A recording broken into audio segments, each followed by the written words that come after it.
привет! В этом выпуске я хочу вам рассказать о нескольких классных фильмах, в которых присутствуют такие сказочные персонажи, как орки, а также гоблины, тролли, эльфы и другие. Эти существа в последнее время стали неотъемлемыми атрибутами фэнтези-фильмов. А уж сколько крутых игр создано, в которых присутствуют орки, гоблины и эльфы, и не сосчитать.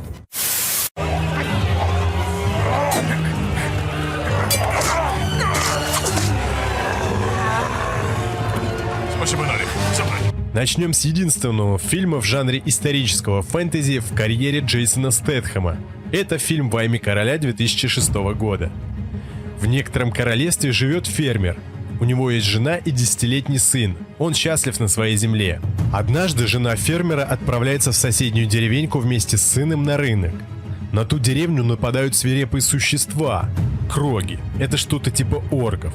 Они убивают тех, кто им сопротивляется, а остальных берут в плен и уводят с собой. В плен взяли они и жену фермера. Руководящий крогами всадник убивает сына фермера. Узнав обо всем этом, отец решает мстить и устремляется с двумя друзьями в погоню. Как выяснится чуть позже, крогами управляет злой маг, который желает заполучить королевство в свое владение. Фильм снял режиссер Уве Болл, своеобразный господин, который не раз признавался худшим режиссером. Его фильмы редко получают оценку выше 4 баллов, и все его фильмы постоянно подвергаются критике. Не собирают кассу, но по каким-то неведомым причинам он продолжает снимать и снимать. Уж и не знаю, как занесло в этот фильм Джейсона Стэтхэма. Видимо, он забрал себе большую часть бюджета. Так как я люблю фильмы со Стэтхэмом, то решил знакомиться и с этим шедевром. Ты какого хера приперся сюда? Явился ко мне домой, топчешь мой газон. Яркость, 2017 год. В мире существует не одна человеческая раса.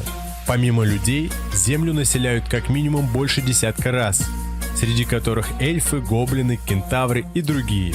И это не фэнтези средневековья, а современный Лос-Анджелес, по которому на патрульной машине рассекает офицер Уорд, он является человеком, и Джакоби, он орк. Последний является первым в мире орком на полицейской службе. Так как его раса считается более отсталой и криминогенной, таких существ не берут в полицейских.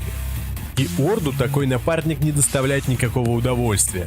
Однако во время одного из дежурств они становятся свидетелями столкновения темных эльфов и хранителей из Ордена Щит Света. В столкновении первый теряет магический жезл, который нужен, чтобы вернуть Темного Лорда. А также с его помощью можно сделать что угодно, любое волшебство. Вследствие чего за полицейскими начинают охотиться все. Коллеги, гангстеры, орки и, конечно же, сами темные эльфы.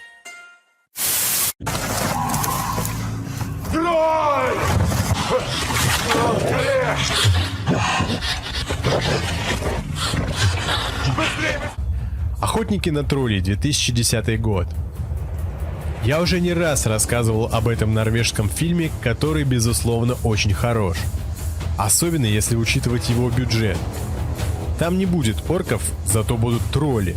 Выглядят они великолепно, и их будет несколько видов. Но самый крутой появится в конце.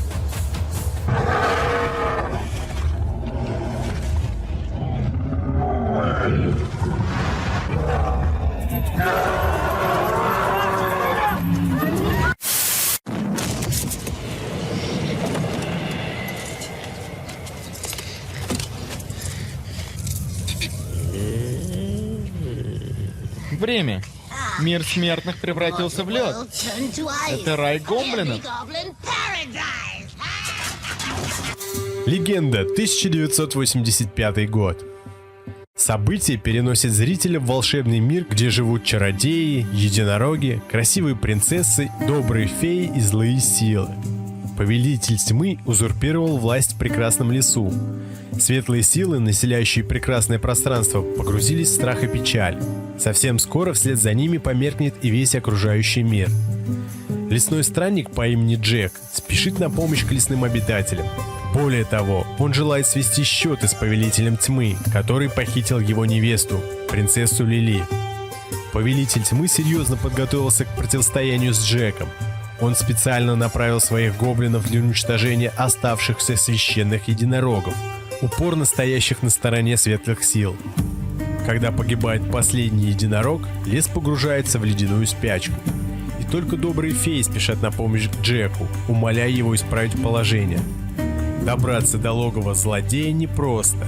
Гоблин Бликс уничтожает любых существ, готовых приблизиться к своему хозяину. Что это? Человечиной пахнет. Это невозможно. А ты не чуешь?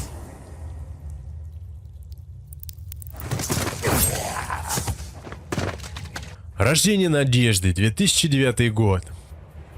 Рождение надежды – это художественный фильм, снятый поклонниками творчества Толкиена, вне системы официальных киностудий. Это не коммерческий фанатский фильм, размещенный в интернете и не выходивший в кинопрокат. Он снят в стилистике фильма Питера Джексона «Властелин колец» и сюжетно является приквелом данной кинотрилогии. Фильм концентрируется на жизни областей, затронутых войной Саурона, и истории родителей Арагорна, Араторна и Гилраэля. О сюжете. В конце Третьей эпохи власть Саурона увеличивается. Его орки постоянно ищут потомков Элендила, оставшихся в живых в Арноре. Дирхел и его жена Айворвен и их дочь Гилраэн спасаются после атаки на их деревню и попадают в засаду орков в лесу.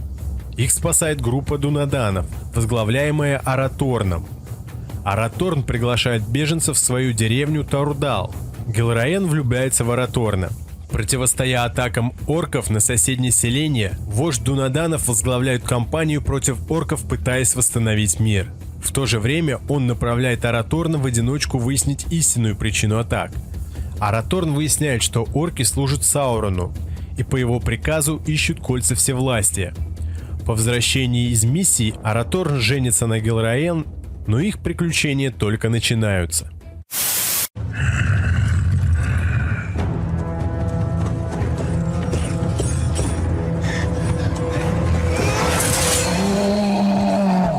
Warcraft 2016 год.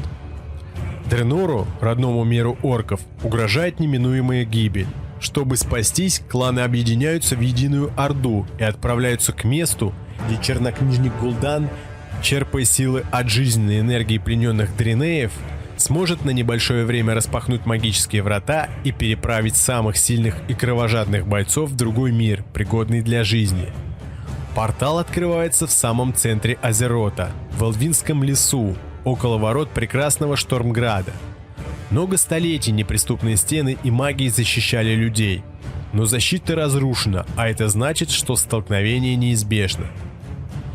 Предводитель армии Альянса, мужественный Андуин Лотар, призывает жителей, способных держать оружие, встать на оборону своей земли. Его сердце разрывается от боли, но он уверен в победе. Другие расы не спешат на помощь людям, а Гул'дан готовится активировать портал еще раз, чтобы призвать оставшихся воинов и затопить Азерот кровью. Вместе с тем, не все орки разделяют методы борьбы Гул'дана. Вождь северных волков Дуратан крайне обеспокоен происходящим. Он не доверяет злобному волшебнику, его пугает использование сил скверны, ставшие причиной уничтожения Дренора. Я очень надеюсь, что продолжение Варкрафта все же выйдет, несмотря на то, что в Америке критики разорвали ленты, а сборы там крайне малы. Но фанаты вовсю трубят о продолжении. Обычным людям фильм понравился, несмотря на его небольшие недочеты. Кто знает, возможно, вторая часть все же выйдет. Слухи о продолжении нет-нет, но появляются. Было бы очень круто, если бы за дело взялся Питер Джексон. Именно он снял фильмы «Властелин колец» и «Хоббит». Думаю, что под его руководством мы получили бы вселенную не хуже. Вот оно, свежатина. Этих пока есть нельзя. «Властелин колец» и «Хоббит». Ну и как же обойтись без фильма «Властелин колец», если рассказывать о фильмах про орков? Именно благодаря этому фильму ушли в массу такие существа, как орки, эльфы, гномы. Особенно их много в игровой индустрии.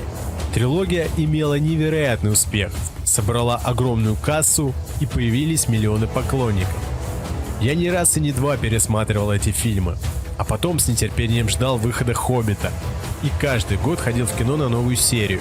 «Хоббит» мне понравился даже больше. Питер Джексон знает толк, как снимать подобные фильмы. Ну а на этом у меня все. Посмотрите и другие мои ролики на тему кино. Ну а я прощаюсь с вами ненадолго. До новых встреч, друзья. Пока!